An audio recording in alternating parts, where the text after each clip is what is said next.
Welcome to the third episode on this series on innovation. In this episode, we're going to discuss the concept of the unknown. The unknown is very, very critical to innovation because innovation comes out of the unknown. By definition, to be innovative, it's something new. New things aren't known. So, innovative concepts, innovative processes, they emerge from unknown space. An unknown space is quite different than what people are used to dealing with. We're used to gathering the facts, putting together a plan, and executing that plan. For most things we do in life, that works fine. However, there are these exceptions where we are trying to gather together information in order to accomplish something, build a product, build a new process, that we don't know. It's got to emerge from this unknown. We got to figure it out. Let's emerge from this unknown space. So let me discuss that by showing you here a little kind of illustration from history. Back in the early days, in the American settling of the North American continent, that people wanted to move west. They landed here along the East Coast and built up, cities, etc. And they started moving west. Well, eventually, folks heard about this glorious place called the West Coast, and they're like, hey, I want to go from here over here. And certainly when they sat down to plan out those first pathfinding expeditions, it was like, well, we're going to go from here to here.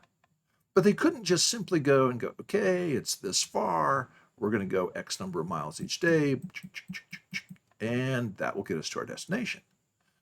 Because there's this whole area in between the known of California and the known of the East, this huge gap of the unknown. Now, there might be some sort of ideas that, yeah, there's mountains out here somewhere. We know something about that. They pretty much didn't know much of anything about the Great Basin area here, and certainly not a whole lot about the Sierra Nevada mountains over here to the west. And to simply say, okay, here's my plan, I'm going to sit here and plan this out, you're going to run square into those mountains. You're not going anywhere. You're going to run out of water here in the Great Basin. You're going to run into mountains again, going to California.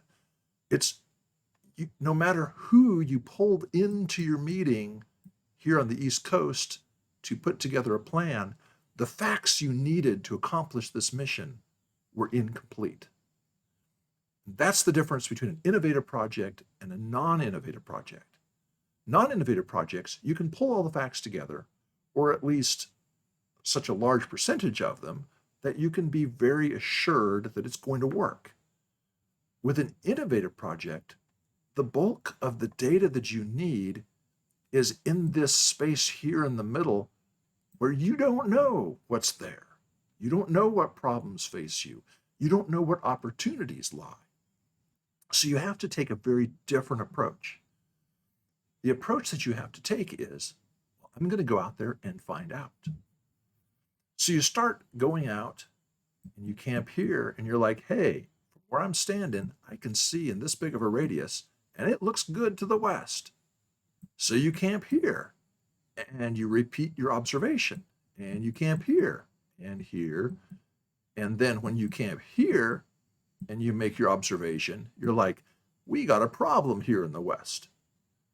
Now, if you were strictly following a project plan, you'd try to force your way through the problem. We want to achieve success over our problems. But when you're innovating, you do not do that. You take every possible effort to avoid the problem. Because if you had known about the problem beforehand and were writing up a plan, you would avoid it. So why, when you're innovating, should you go into a problem that you would avoid if it was non-innovative? Instead, you go, ooh, we got a problem here. Where can we go? Well, it looks right here that going this direction is going to work pretty good. So we go up that direction and make new observation. You're like, hey, maybe I can make my way around here and let's see what's going on over here. So I come here and I'm like, and I was thinking maybe I could just dodge that mountain and shoot down in this direction, but that looks pretty rough. So instead, I revise again and go, hey, we'll go up this way. And you work your way around the problem. Now, as you're going, you may, in one of your observations, see something that looks like an opportunity right here. Hey, maybe I could, if it's in business, I could make some money. If it's in education, maybe it's not my primary goal, but ooh, there's an opportunity to exploit. Well, if you're innovating, you are like, okay, that wasn't my original plan, but opportunity, cha-ching. So you come and you take that opportunity. And you do two things. You avoid problems and you take opportunities. You don't follow a planned path because there is no way to make a planned path. This is unknown space. But you do those two principles, avoid problems, pursue opportunities, and move. And so you move through the unknown space, pursuing opportunities, avoiding problems. And as time goes on, the opportunities that you exploit become additive. And that's your return on investment, all those opportunities. And by avoiding the problems, you keep moving and you keep adding opportunities into your portfolio. That's how innovative exploration works through the unknown.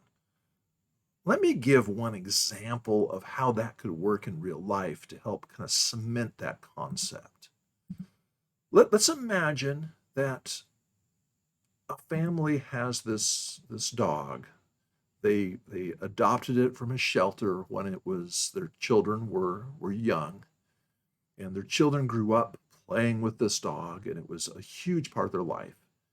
And then finally, unfortunately, it became old and ill and passed away.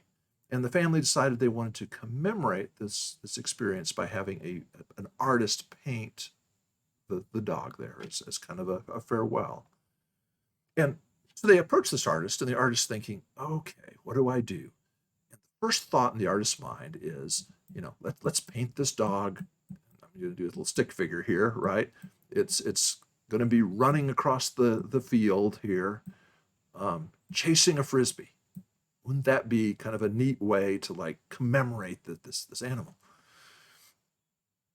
But then as they talk to the family's like, well, actually a frisbee hit the dog once, and every time after that, the dog saw a frisbee, the dog like wanted to run away.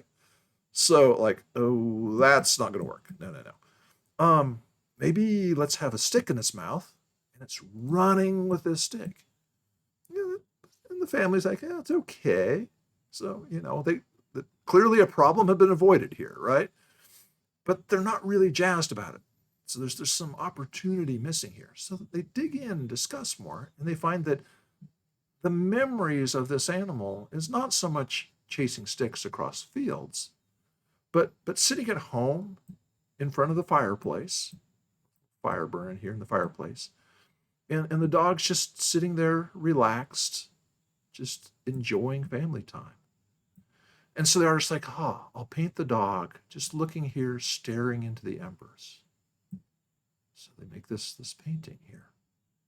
And it's so deep and meaningful and just like tear-jerking. That's exploring unexplored space.